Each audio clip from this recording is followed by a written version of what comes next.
মানুষ তো মুরব্বীরা জানেনি, বাটার ইতিহাস জানেন না আপনার বাটার ইতিহাস? আমি তো তখন চেয়ারম্যান ছিলাম আপনাদের। আমরা যদি তখন সেই দিনে বাটার জমির দাম ডবল করে দিতে পারি, সেই দিনে যদি প্রত্যেক জমিওয়ালাকে চাকরি দিতে পারি, তার বাইরেও তো দিয়েছে, আমার হাত দিতে হয়েছে। আজকে কেন ধামরাইতে যদি 1 লক্ষ শ্রমিক কাজ করে, অদক্ষ শ্রমিক 50,000 শ্রমিক কেন ধামরাই থাকবে না? এটা আমরা আগ্রহ নিলেই আমরা এটা করতে পারি। আমাদের তো ওই টাকা পয়সা লাগবে না, কিচ্ছু লাগবে না, সবাই জানেন। অর্থাৎ এমনি ভাবে যদি আমরা পর্যায়ক্রমে এগিয়ে যাই, তাহলে নিঃসন্দেহে আমরা এটাকে সুন্দর করে ফেলতে পারবো। উদ্যোক্তা, এই যে যারা ইয়াং বয়সের আছে ছেলেমেয়েরা, এদেরকে উদ্যোক্তা করে আনা যায়, কোনো সমস্যাই তো না।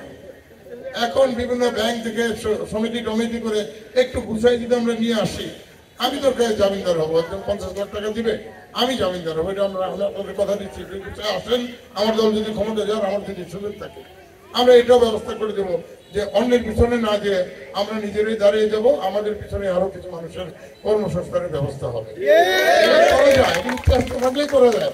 আমরা যদি ঢুলিমিটাকে চোখের থেকে টাকা তোলা শুনি, ঢুলিমিটার থেকে চোখেতে টাকা তুলি, অটো গাড়ি থেকে টাকা তুলি, মিল ফ্যাক্টরি গেটে গিয়ে মোটরসাইকেল নিয়ে ধাক্কা করি, তাহলে আমাদের কিন্তু কেউ বিশ্বাস করবে না।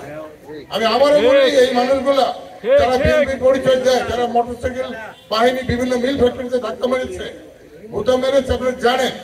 আমি পরিষ্কার ভাবে বলতে চাই, তারেক রহমান সাহেবেরও একই কথা, আমারও একই কথা। এরা বিএনপির কেউ নয়, বিএনপির অঙ্গ সংগঠনেরও কেউ না। কারণ আপনারা যে খুঁজে দেখেন, এদের কোনো পদবি পাইবেন না, কিচ্ছু পাইবেন না।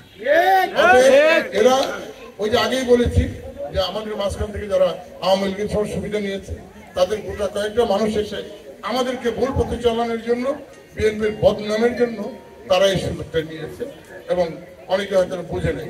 আমি চিনি সবাইকে, আমাদের সাথে আন্দোলন করেছে, জেল কেটেছে, আমি তো চিনি, তাদের জন্য আমার মায়াও লাগে।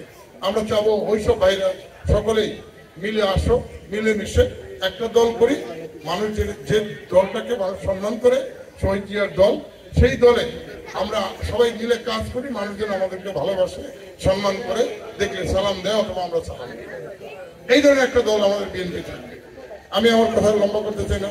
আপনাদের সকলকে ধন্যবাদ জানাচ্ছি যে আপনারা সন্ধ্যার পরে এসে এখানে বসে আছেন। বিশেষ করে মা বোনদের কাছে আমার বিশেষ অনুরোধ থাকবে যে আপনারা একটু সময় দেবেন, ঘরে যাবেন, দানের শিশুর পক্ষে পড়তে যাবেন।